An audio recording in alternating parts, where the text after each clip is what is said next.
Hi, this is Andre at Addicore. Today we're going to be taking a look at a new product at Addicore.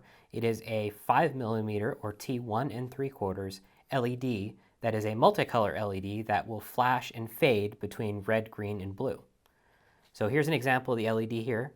What's cool about the LED is that it has essentially a microcontroller in it so that when you apply power to it like you would any normal LED, it will automatically flash through red, green, and blue, either flashing or fading through those colors.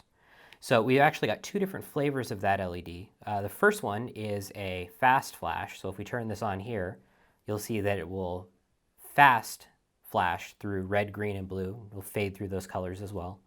And then we have another one, which is a slow flash. So it does exactly the same thing, but the speed is a lot slower. These LEDs make great additions to any sort of jewelry or wearables that you're making. Basically anywhere where you would want some color, but you don't necessarily want to have a microcontroller handling the flashing and fading of the colors. They're available for sale now at Addicore, so check out the link below. Thanks.